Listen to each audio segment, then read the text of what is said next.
Okay, let's just dive right into this. Welcome to This Explainer, where today we're looking at an artifact so utterly baffling, it completely upends everything we thought we knew about human technological history. I mean, just imagine pulling a rusted, encrusted lump of bronze out of the ocean, only to discover it's a hyper-advanced machine that, historically speaking, literally shouldn't exist. That is the Antikythera Mechanism. And right off the bat, this brings us to a seriously mind-bending question. How on earth did a 2,000-year-old computer end up at the bottom of the sea?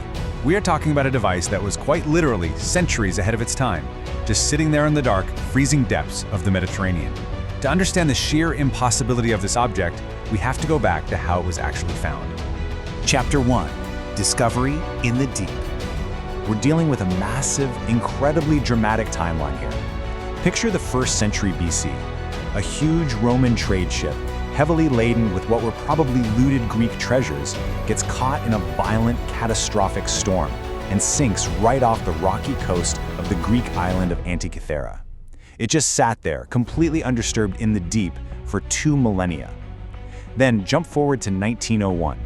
A crew of Greek sponge divers, ironically sheltering from yet another severe storm, accidentally stumbled upon the underwater wreckage. And now, today, modern CT scanning is finally allowing us to peer inside and unravel what those divers actually brought to the surface. Think about it. When those divers went down in 1901, they found an absolute archaeological treasure trove. The ship was packed with high-end luxury goods. We're talking massive bronze statues, intricate ancient jewelry, silver coins, beautifully crafted luxury glass. But amidst all that gleaming, obvious ancient wealth, there was something else. A heavily corroded, greenish lump of bronze and wood. Initially, archaeologists largely ignored it. They assumed it was just a broken, calcified piece of a statue. Man, they couldn't have been more wrong. Chapter 2. Inside the Bronze Machine. See, once researchers finally started carefully cleaning and examining those fragments decades later, they realized the shocking truth. It wasn't a piece of a statue. It was the world's first analog computer. Let that sink in. It was a hyper-complex, hand-powered mechanical device built with a level of precision that absolutely nobody thought was possible in antiquity. 30. That is the number of individual, intricately cut bronze gears that survive in the mechanism today. But researchers estimate that the original, complete machine contained at least 69 gears, if not more, all packed tightly into a wooden case about the size of a standard shoebox. The mechanical complexity required to make that many miniature parts interlock perfectly it's simply staggering. But figuring all that out, that was an incredibly difficult, century-long puzzle, mainly because the device was fused into 82 separate calcified fragments. It was like a giant rock puzzle. For decades, scientists were stuck merely inspecting the surface, unable to see what lay beneath the crust. In the 1970s, 2D X-rays finally proved there were complex gears inside, but the real game changer came recently with highly advanced 3D microfocus CT scans. This tech allowed researchers to literally see inside the solid rock and read hidden millimeter-tall text inscribed directly onto the gears. Ultimately, this led to digital reconstruction, allowing engineers to virtually rebuild the machine and understand exactly how it moved. Chapter 3. Why it shocks historians. Now, this perfectly illustrates the absolute heart of the shock, the main reason historians are so baffled. On one hand, we have the Antikythera Mechanism, built in the 1st century BC. Yet the very next time humanity built anything remotely approaching this level of mechanical complexity was the 14th century AD, with the invention of the first European mechanical astronomical clocks. That is a massive, completely unexplained 1,500-year technological gap. It is quite literally like finding a fully functional jet engine sitting in the basement of a medieval castle. It simply shouldn't be there, according to everything we know about human progress. I mean, if you look at the expected technology for the 1st century BC, you'd find the abacus, simple pulleys, levers, maybe some basic hand tools.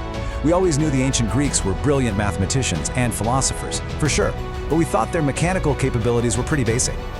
But the reality of the mechanism is entirely different. Precision bronze gears.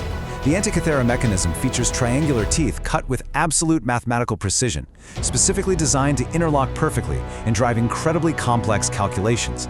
It completely rewrites the entire textbook on ancient engineering. This absolute disbelief is perfectly summarized by this quote from modern researchers.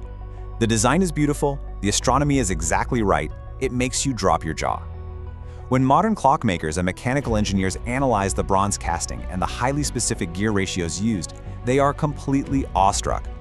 The math isn't just a rough approximation, it's flawless. It's executing precise astronomical algorithms in metal.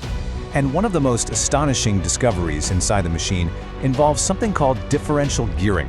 Now, don't worry too much about the heavy mechanics of the definition, but the key takeaway here is that this is a highly advanced mechanical design concept. Historically speaking, this type of sophisticated gearing shouldn't have been invented until the 1800s. Yet, scans suggest the ancient Greeks were using a form of epicyclic or differential gearing to track the irregular elliptical motion of the moon over 2,000 years ago. Because this technology seems so completely out of place in our historical timeline, a lot of wild theories have popped up over the years. So to be entirely clear, it is not alien technology. It is not a time traveler's device left behind by mistake, and no, it is not from the lost city of Atlantis. This was undeniably built by brilliant ancient human engineers. It just proves that human ingenuity in the ancient world was far more advanced and capable than we ever gave them credit for. Chapter 4. Unlocking the final secrets. So how did it work?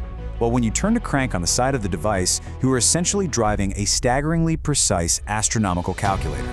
The user could input a specific date, and the interlocking gears would calculate and display exact solar cycles, lunar cycles, and even predict eclipses with terrifying accuracy.